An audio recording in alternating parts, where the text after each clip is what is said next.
Doble estrategia. Para evitar la pena de muerte en Estados Unidos, Ismael El Mayo Zambada podría declararse culpable, mientras insistirá en que México lo reclame por haber sido detenido ilegalmente. En Morena se deslindan de sus abogados. Hablaré con uno de ellos. Túnel de escape. Confirmado. Objetivo prioritario de la facción de los Chapitos huyó la semana pasada por un túnel construido entre dos propiedades de Culiacán, al estilo del Chapo. Aranceles en puerta.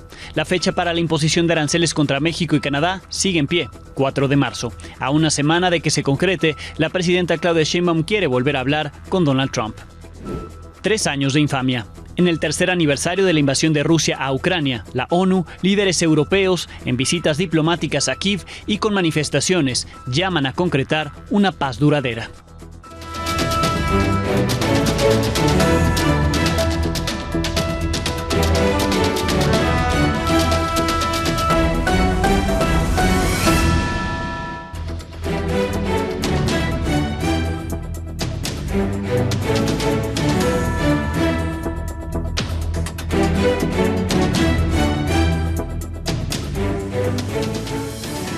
Muy buenas noches. La carta de solicitud de repatriación de Ismael El Mayo Zambada al gobierno mexicano puso en la mira a sus abogados en México. Todo el fin de semana, oposición y oficialismo discutieron en redes sociales sobre los vínculos políticos de uno de ellos, Juan Pablo Penilla. La oposición exhibió fotografías, documentos de su presunta cercanía con el partido Morena. Morena, a su vez, se deslindó de Penilla con aclaraciones señalando al PAN. La crónica es de Moisés Durán. La solicitud de repatriación de Ismael El Mayo Zambada al gobierno mexicano puso la atención en uno de sus asesores jurídicos que llevan el caso en México, Juan Pablo Penilla.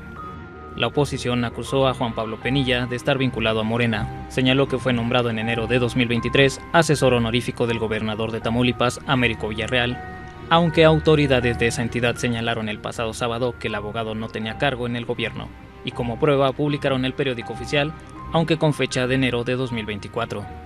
La oposición también evidenció que Penilla ha estado en eventos de Morena, en los que participó incluso el expresidente López Obrador, como el Congreso de la CATEM en febrero de 2020. En ese acto, se le vio sentado en el estrado detrás de diversos morenistas de renombre, como Luisa María Alcalde, Ricardo Monreal, Pedro Aces, Sergio Mayer y Eduardo Ramírez, por mencionar algunos. También se le acusó de haber participado como asesor legal de las campañas electorales de Morena en 2024. El partido negó en un comunicado que Penilla tuviera cualquier vínculo con ese tema. Además, se exhibieron fotografías en las que aparece con personajes importantes del partido. Por supuesto, ya hubo deslindes.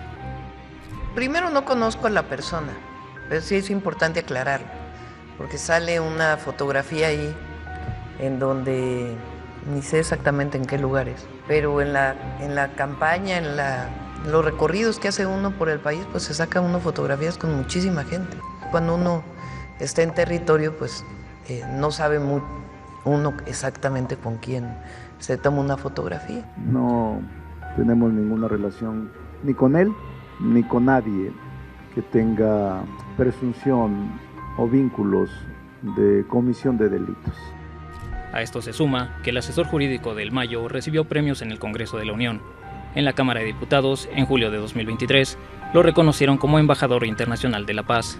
El presidente de la Cámara, Sergio Gutiérrez Luna, le echó la culpa al PAN y en particular a la exdiputada Teresa Castel, quien a su vez dijo que el espacio lo pidió para una ONG que le entregó el premio. El evento que se dio ahí fue a petición de Teresa Castel, diputada federal del PAN en la legislatura pasada. Ese es un hecho. Hay un solo documento donde se solicita el espacio y se le entrega a una ONG, no a ese señor. En la Cámara Alta fue galardonado 2 veces, en 2023 con el Premio Patria Pro Humanitas y en 2024 recibió el Premio Patria Pro Justicia. Ambos eventos fueron convocados por la senadora Lucía Trasviña. Así, entre dimes y diretes, deslindes y acusaciones, las miradas ya están colocadas en Juan Pablo Penilla, asesor jurídico de El Mayo Zambada. Para Milenio Noticias, Moisés Durán. Saludo a uno de los abogados en México de Ismael El Mayo Zambada, Juan Manuel Delgado. Abogado, muchísimas gracias. Buenas noches. ¿Qué tal? Muy buenas noches. Un placer saludarte a ti y a tu auditorio, Alejandro. Abogado, me gustaría comenzar primero con esto que se ha hablado, vínculos del despacho de los abogados, no de usted, pero sí de algunos de sus colegas con el partido Morena. Durante el día se han hecho estas aclaraciones. ¿El despacho tiene algún vínculo con el partido, con algún gobierno de Morena? Disculpa, no sé a qué despacho te refieres. Sí, bueno, el despacho en el que se encuentran como socios tanto Penilla, Juan Pablo Penilla, como Sergio Ramírez Muñoz. Desconozco los vínculos que pueda tener un despacho. Yo lo que te puedo decir Ujú. es que existe infinidad de despachos de abogados que tienen vínculos directos o indirectos con clase política, no solamente de un partido. En el caso del licenciado Juan Pablo Penilla Rodríguez, que entiendo que es el único que figura en el escrito de solicitud de defensa consular realizado por el señor Ismael Zambada, Sí. más allá de los vínculos que pudiera o no tener, que no te puedo ni confirmar ni negar porque Ya. sería hablar de hechos que no son propios, lo que te puedo decir es que es un abogado que fue contratado de la misma forma que yo por el abogado Frank Pérez con base a sus trayectorias, sus conocimientos, y eso es lo único que yo podría hablar de él. Perfecto. Entonces, están ustedes contratados a través de Frank Pérez, que es el abogado del Mayo Zambada allá en Estados Unidos, y lo que busca este proceso, este trámite, es la repatriación del Mayo Zambada. Este documento únicamente, abogado, se entregó en el consulado de México allá en Nueva York, ¿o hubo otra solicitud acá en paralelo? Gracias por tu pregunta. El documento, por estrategia jurídica, se entrega en primera fase solamente en el consulado de México en Nueva York. Sí.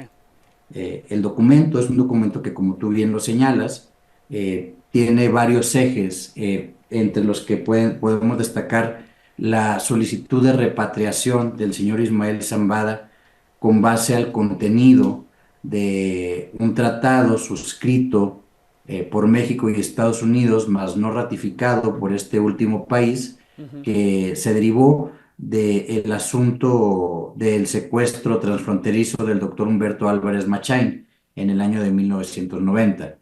Eh, Dentro del articulado de este tratado, de este convenio que suscriben México y Estados Unidos, se describe de manera perfecta lo que es un secuestro transfronterizo y se describen varias hipótesis, entre ellas que agentes del orden público pudieran ingresar de manera ilegal a un país violentando la soberanía y secuestrando a una persona, a un nacional, para llevarlo a la jurisdicción de otro país, pero también dentro de las hipótesis que contempla el Tratado de Prohibición de Secuestros Transfronterizos, contiene la hipótesis que encuadra de manera perfecta al asunto del señor Ismael Zambada, que es que un particular lleve por medio de la coacción o el Sí, sí, sí. O engaño engaño. Ujú. a otro a la jurisdicción de un país, en este caso, hablando de manera concreta, un particular mexicano Sí. que de manera facciosa, aprovechándose de la coacción y el engaño, llevó al señor Ismael Zambada García hacia la jurisdicción norteamericana, Ujú. en donde fue pues de inmediatamente detenido y puesto a disposición de autoridades judiciales. Sí, en toda la argumentación ustedes presentan, por supuesto, este caso que menciona, hacen referencia a algunas convenciones, a pactos internacionales, parte de las leyes, la propia Constitución. Con toda esta argumentación jurídica, primero, el gobierno mexicano, a través de la presidenta, ya dijo que se están haciendo las evaluaciones, Fiscalía General de la República, Cancillería, para ver si esto procede y pueden hacer esta solicitud de repatriación o algún tipo de reclamo. ¿Han tenido ya alguna respuesta por parte de la autoridad mexicana? Al momento no, No. no obstante, el escrito fue presentado la semana pasada, Sí. se atravesó el fin de semana, que son días inhábiles, Ujú. y dentro de los canales de comunicación oficiales, que son los únicos que están permeables para tener este tipo de notificación legal, no se ha obtenido ninguna respuesta aún. Bien, le preguntaba si se había entregado en manera paralela acá en México, porque no hay cónsul general allá en Nueva York. Hay un cónsul adscrito, por supuesto hay representación consular, pero un cónsul general a quien dirigen la carta no existe allá en Nueva York, es decir, está acéfalo el consulado de cónsul general. Y hubo una respuesta muy rápida, más allá de la publicación en la prensa, hubo una respuesta muy rápida del gobierno de México. Por eso le preguntaba si en paralelo hubo alguna entrega, alguna solicitud de este tipo acá en nuestro país. No, No. de momento solamente se presentó la solicitud de defensa consular en Nueva York. Ya. De la parte de Estados Unidos, que al final es quien tendría que aceptar que hizo algo mal y repatriar al Mayo Zambada, ¿esto es posible? ¿Lo ven viable?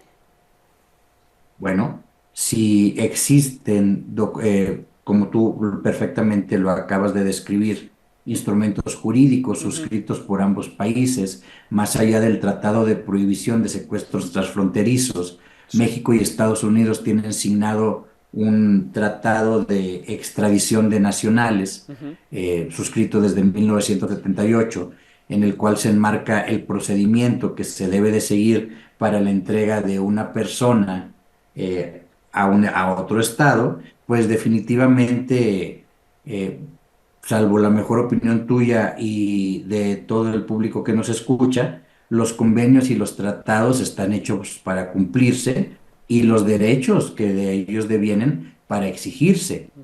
Si nosotros pensamos que se va a obrar conforme a derecho, Estados Unidos estaría en la obligación de repatriar al señor Ismael Zambada, dado que de un análisis que oficiosamente debió haber realizado y por alguna razón no hizo, se debería de determinar que la forma en que llegó a la jurisdicción de los órganos, de los órganos del Poder Judicial, pues es irregular.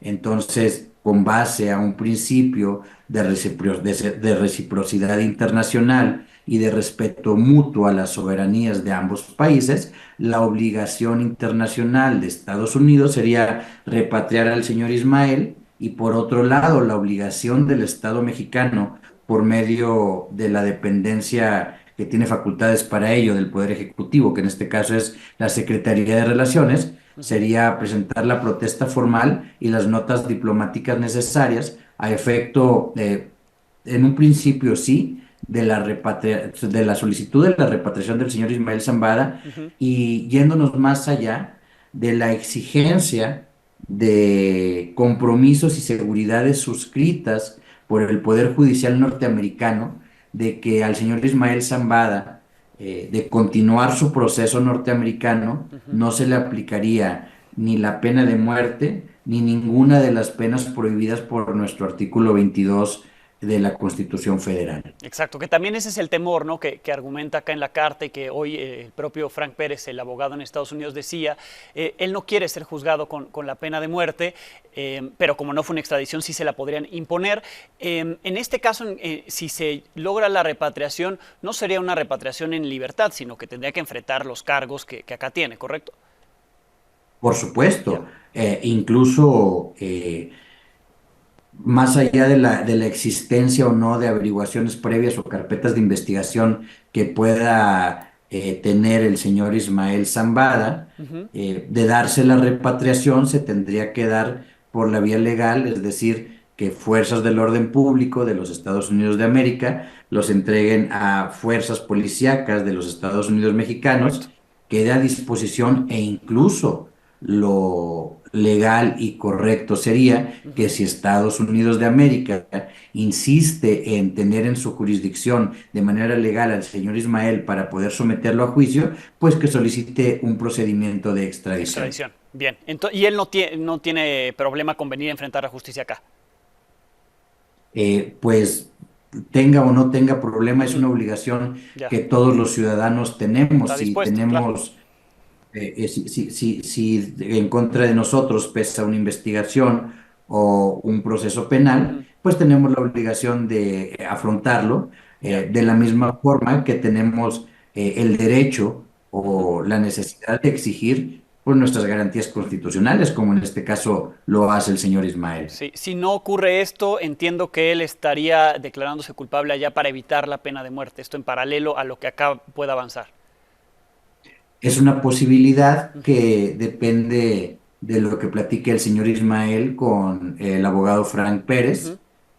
Sin embargo, como el propio Frank ya lo mencionó, y para dejar claro también la especulación de la que tú bien hablabas todo el fin de semana, dentro de las estrategias que tenemos de manera común como defensa, no se encuentra ni en este momento ni en ningún otro, mientras no se restablezca el orden constitucional, la posibilidad de una negociación que implique Dar el información. intercambio de información, Ya. si es que existiera por parte del señor Ismael con entidades de la Fiscalía norteamericana. Sí, hablando sobre eso de la información, dentro de la carta se argumenta que de no cumplirse esto habría un conflicto con Estados Unidos, con la relación bilateral, etcétera. Se entendió eso, se interpretó como una especie de amenaza, ¿no? Como voy a hablar y esto dificultará la relación. ¿Se refería a eso, a poder iniciar estas negociaciones, o a qué se refería, digamos, en la argumentación este escrito en particular de la relación y esta ruptura que podría haber? Agradezco tu pregunta y la oportunidad de aclararlo. Partamos de una base sencilla. Si dos países soberanos suscriben tratados que contienen obligaciones para cada uno de ellos, y alguno de esos países deja de cumplir con esas obligaciones, pues definitivamente esa relación bilateral va a tener fracturas, va a tener claros oscuros y eventualmente podría incluso colapsarse. Bien dice el adagio que quien no conoce su pasado está condenado a repetirlo.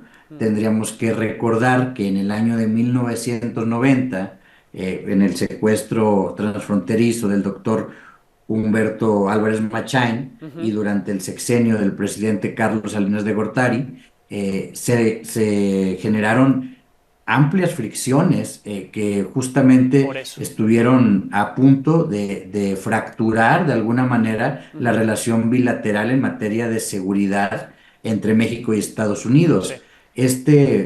No quiero decir que es un símil de aquel hecho del doctor Álvarez Machain, sin embargo, es algo muy, muy, muy parecido, tan parecido que encuadra perfectamente en una de las hipótesis que contiene el tratado para prohibir secuestros transfronterizos que firmaron México, Estados Unidos, el cual aquí es muy importante aclarar, como lo dijimos, aunque no está protocolizado de manera correcta por Estados Unidos, sí se encuentra ratificado por México e incluso publicado en el Diario Oficial de la Federación. Entonces, definitivamente fue la voluntad del pueblo mexicano que ese tipo de actos fuesen prohibidos, porque es una violación directa a la soberanía mexicana.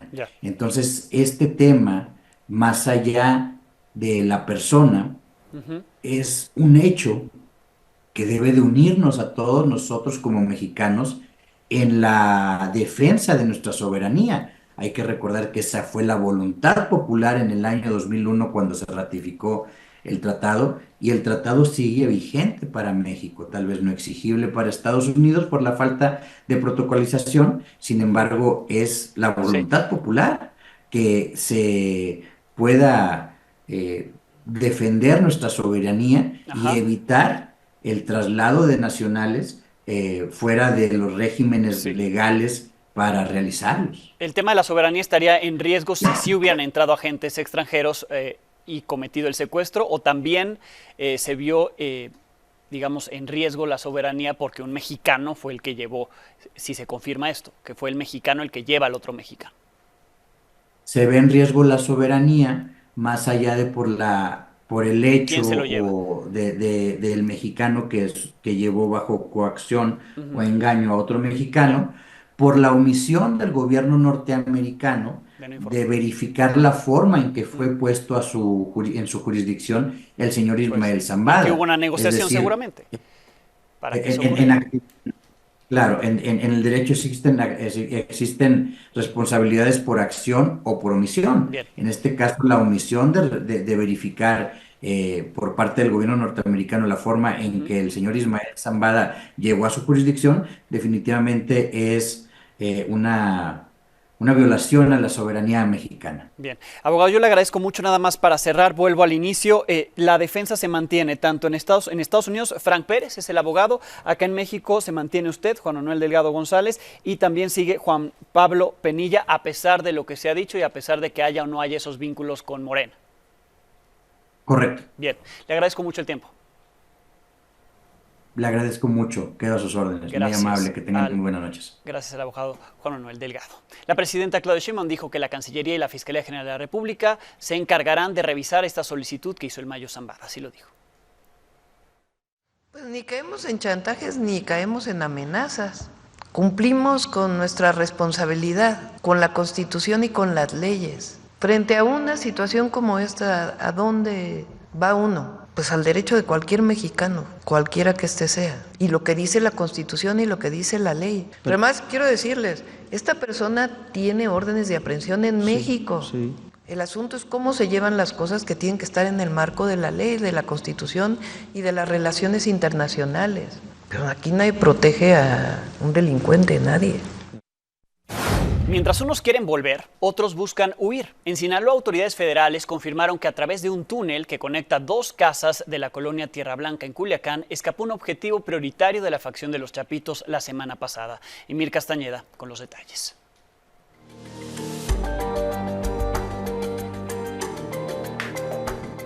Son imágenes del túnel a través del cual un líder de los Chapitos escapó de las autoridades federales durante un operativo realizado la noche del 19 de febrero en la colonia Tierra Blanca de Culiacán, Sinaloa.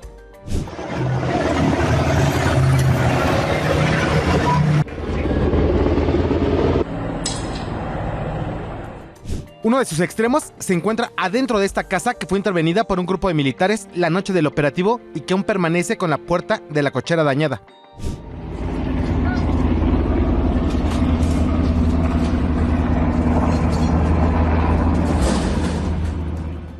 Según los primeros reportes, el túnel tiene una extensión de 700 metros, cruza 5 cuadras de la colonia Tierra Blanca y va desde el 2222 de la calle Eustaquio Buelna hasta el 285 de la privada Artesanos, aunque ninguna autoridad de Sinaloa ha dado ninguna información. Esta investigación la está llevando Fiscalía Federal. ¿A ustedes no les han requerido nada, fiscal? Hasta este momento no. Las dos casas conectadas por el túnel tienen una fachada similar que cuenta con una puerta principal, una cochera y un balcón con barda de cristal. Por dentro, el túnel es estrecho y tiene una pequeña parte con paredes aplanadas, iluminación y ventilación, pero en su mayoría es rústico. Al final se encontraron algunos ventiladores y una puerta de seguridad con escalera de salida que lleva a un baño. Las características de este túnel al servicio de los Chapitos es similar al que utilizó Joaquín El Chapo Guzmán para escapar del penal del Altiplano en 2015 y también al localizado en febrero del 2014 en la calle Río Maya, también de Culiacán, donde la entrada al túnel estaba escondida debajo de una tina de baño. Con imágenes de Manuel Aceves, para Milenio Noticias, Emir Castañeda. En Teocaltiche, Jalisco, el ayuntamiento rindió un homenaje a 3 de los 4 policías municipales asesinados la semana pasada luego de que fueron secuestrados junto a otros 4 compañeros y el chofer que los estaba trasladando a Guadalajara. Entre los oficiales que se les rindió el homenaje está José Antonio Cruz, además de Miguel Orozco y Ernesto Alonso. Ellos dos aparecieron en un video presuntamente después de haber sido torturados. El cuarto elemento no fue contemplado en el homenaje porque no está plenamente identificado. Hoy el gobernador de Jalisco, Pablo Lemus, informó que las familias mantienen la esperanza de encontrar a los otros 4 agentes que siguen desaparecidos luego de que hubo un supuesto contacto con uno de ellos el fin de semana. El viernes le informé que inició la impresión de las primeras boletas de la elección del Poder Judicial. Aquí presentamos hace unas semanas cómo serían esas boletas y hoy le cuento Le presento las muestras con todo y los nombres de los candidatos y candidatas. Las de ministras y ministros de la Suprema Corte de Justicia se ven así. Estas son las boletas, color morado, 64 candidatas y candidatos divididos por género. De un lado, 33 mujeres, del otro, 31 hombres. A un lado de cada nombre, los comités que los eligieron, el del Poder Ejecutivo, Legislativo y Judicial. En cuanto a las candidaturas a la Sala Superior del Tribunal Electoral, son menos candidaturas, 6 mujeres de un lado, 9 hombres del otro ahí en la boleta, con los mismos elementos a un costado de cada nombre para que se identifique quién es el que los determinó como candidatos. Sigue la fractura en Morena por la afiliación de Miguel Ángel Yunes al partido. Hoy, militantes en Veracruz protestaron en Jalapa y en el puerto. Ahí reiteraron su rechazo a la inclusión del senador expanista a las filas de Morena. Insistieron en que la Comisión Nacional de Honestidad y Justicia tiene que retirarle la afiliación o de lo contrario se estarán movilizando las veces dicen que sea necesario en contra de la dirigencia nacional del partido.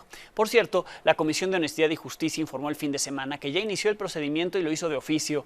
En un comunicado señaló que considerará los recientes acontecimientos relacionados con la solicitud de afiliación de Yunes Márquez, privilegiando la responsabilidad contemplada por el artículo 47 de su estatuto.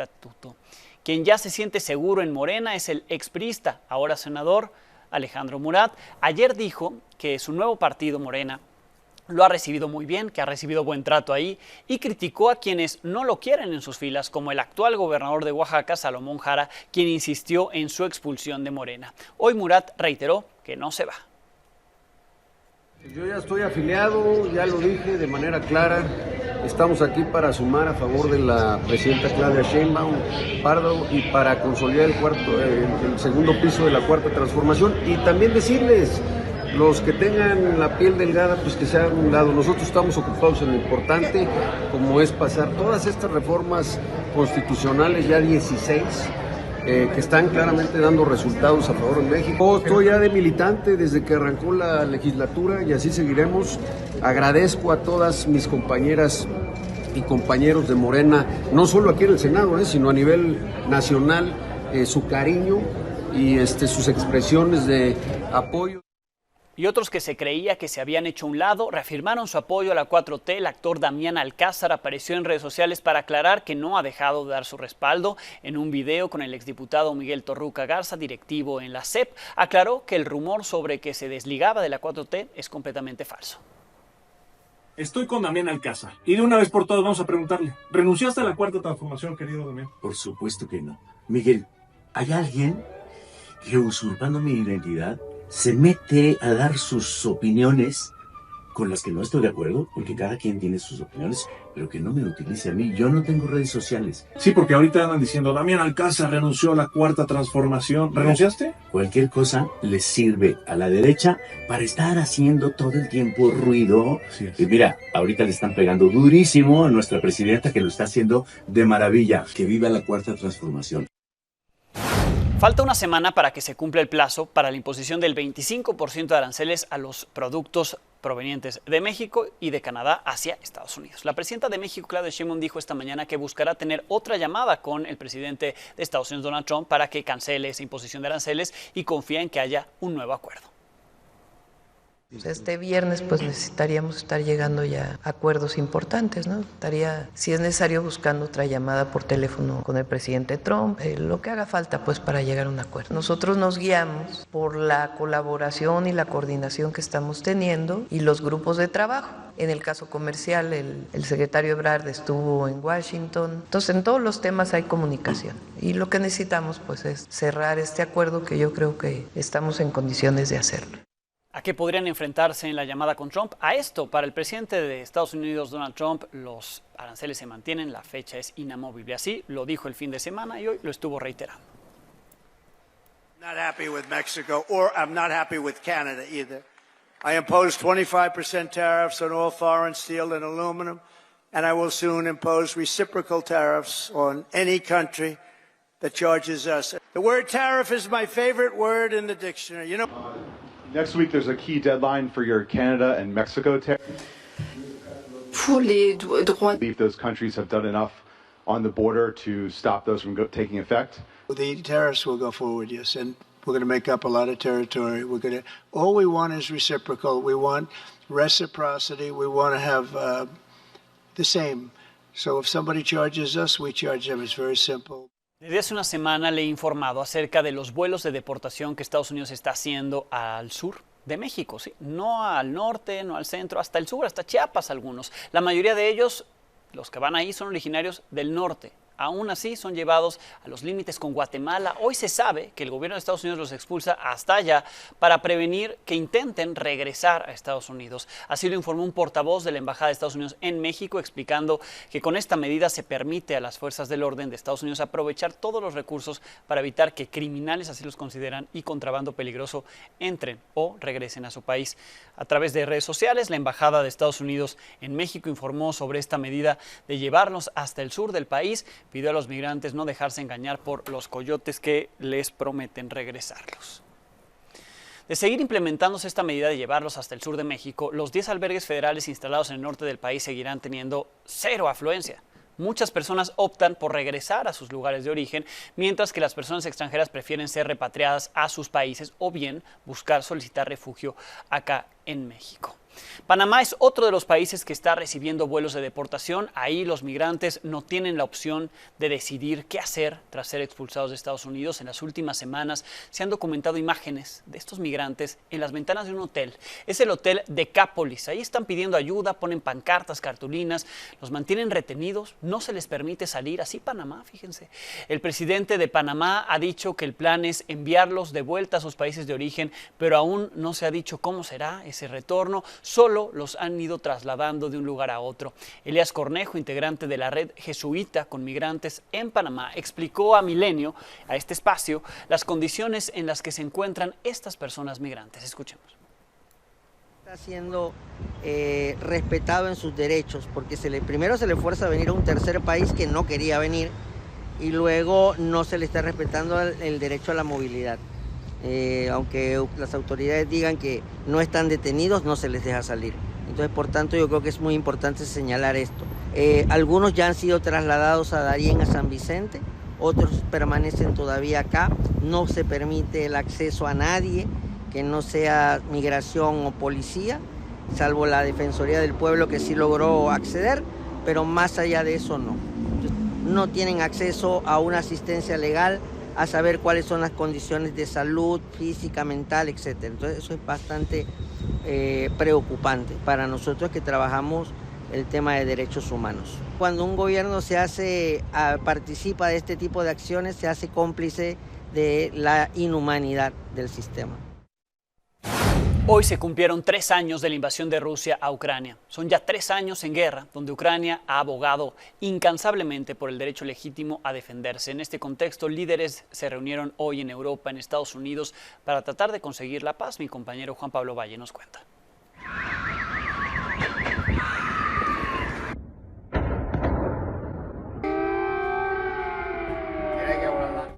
Este lunes se cumplieron 3 años de la invasión de Rusia a Ucrania. En ese contexto, los líderes del G7 entablaron un diálogo con el presidente Volodymyr Zelensky para acordar una estrategia de paz. We need to meet as soon as possible to define the terms of peace and security guarantees. Our teams are already working productively with the US on economic agreement. Al mismo tiempo, líderes europeos se congregaron en Kiev, donde rindieron honores a los soldados caídos y reiteraron su apoyo a Ucrania. We will continue supporting Ukraine as long as it takes. We will not let you down when you need us the most. En medio de las tensiones entre Europa y Estados Unidos, el presidente de Francia, Emmanuel Macron, se reunió con el presidente Donald Trump. Europe is loaning the money to Ukraine. They get their money back.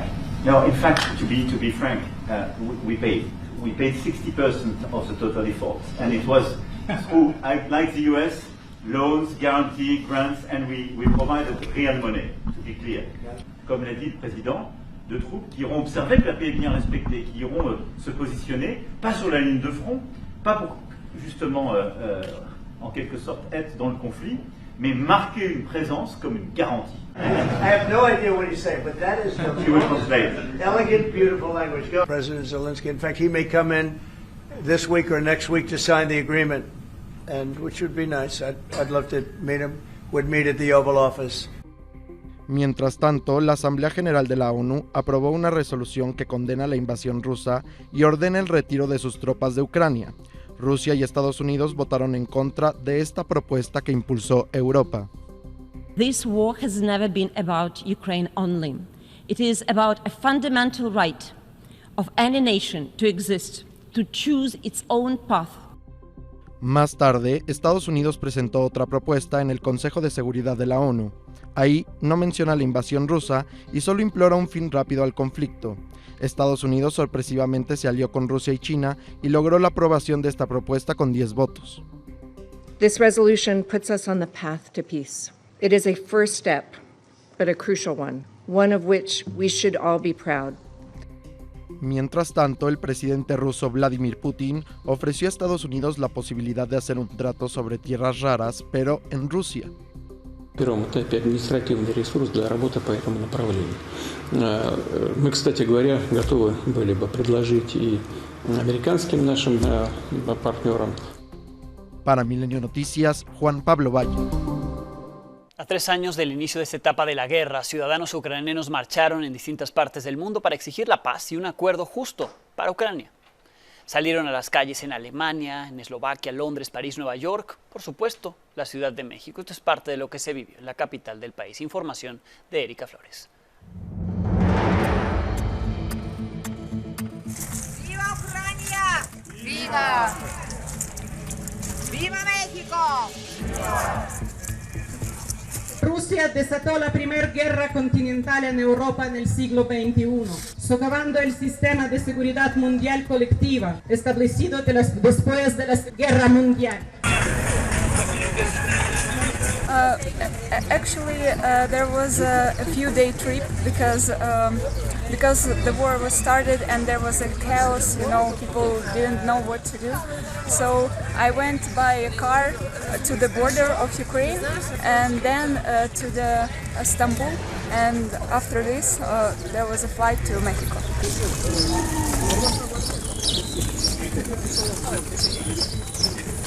La vida allá es como, pues están tratando de vivir normal, pero no es posible vivir normal cuando te bombardean cada noche.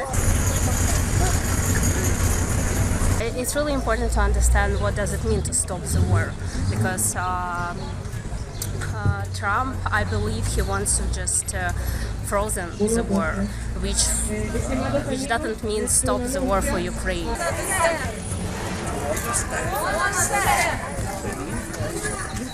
Más que cualquier país en este mundo, pero para nosotros es importante hablar de paz justa, de paz duradera, de paz con garantías para Ucrania, garantías de nuestra seguridad. Por eso queremos que Ucrania esté presente en todas las negociaciones. El Papa Francisco cumplió hoy 10 días hospitalizado tras ser diagnosticado con bronquitis y posteriormente neumonía en ambos pulmones. La Santa Sede informó hoy que el Papa continúa en estado crítico, pero que ha presentado una ligera mejoría. Además, el Papa presentó una leve insuficiencia renal el domingo. Sin embargo, el Vaticano aclaró que hasta ahora no es un motivo de preocupación. Mientras tanto, fieles se reúnen día y noche en la Plaza de San Pedro para rezar por su salud. Con esto hacemos una pausa. Volvemos.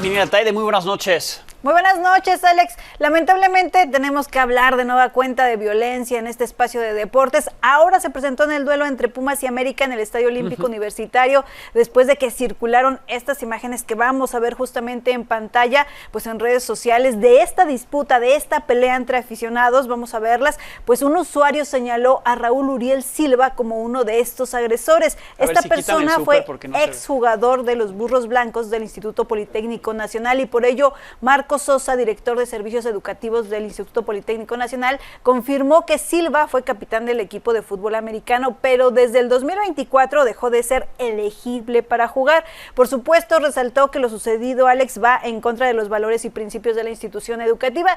Y bueno, la Liga MX, ¿qué dijo al respecto? También informó que ya se identificó a una persona que parece en este caso ser Silva, no dan su nombre, pero desde hoy queda inactivo su Fan ID. Recordemos que este documento justamente se crea para identificar a las personas que lancen, obviamente, frases que están prohibidas o simplemente con estos actos de violencia. Sí. Así es que por el momento, dicen, no podrá ingresar a los estadios. Así entonces funciona el Fan ID porque así lo logran identificar, aunque lo identifican más por los videos que por un sistema de videocámaras dentro del estadio, ¿no? Claro, por los videos y porque varios usuarios en redes sociales lo señalan, le ponen nombre y obviamente esto es lo que permite la plena identificación de esta persona, ¿no? Y ya aunado a ello, pues justamente el Fan ID es justamente suspendido en este momento. Bien. Y Alex, también tenemos otro escándalo en el fútbol. Hace unos días, de hecho, la Comisión Disciplinaria de la Federación Mexicana de Fútbol dio a conocer que 6 jugadores del Real Apodaca de la Liga Premier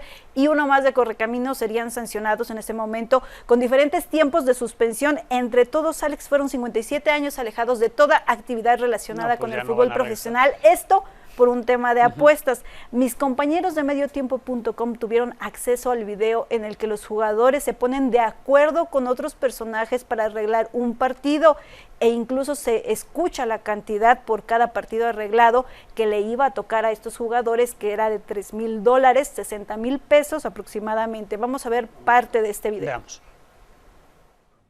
¿Y qué están dispuestos a hacer, muchachos? ¿Qué? 1.5 primer tiempo, hermano. 1.5 primer tiempo. ¿Qué equipo es ustedes? ¿Cómo se llaman? Real Apodaca, de acá de la ciudad de Monterrey, en México. ¿Y por esos 4 goles cuánto cobran? No, tú ofrezcas, hermano. ¿Cuánto tú estás dispuesto a darnos? Yo no le pongo precio porque el trabajo es de ustedes, ¿sí? A mí me gustaría los 3 goles en el primer tiempo, pero usted dice que no, que es muy difícil. Sí, hermano, sería algo más tranquilo, hermano, para que no haya lío de eso. Pues así su junta para justo hacer este fraude. Exactamente, recordemos que ya están suspendidos e incluso, bueno, el presidente de la Liga de Premier asegura que es un hecho aislado. Bien, gracias, Mine. Buenas noches. Con esto nos despedimos. Mañana tendremos algo nuevo que contarle a las 22 horas.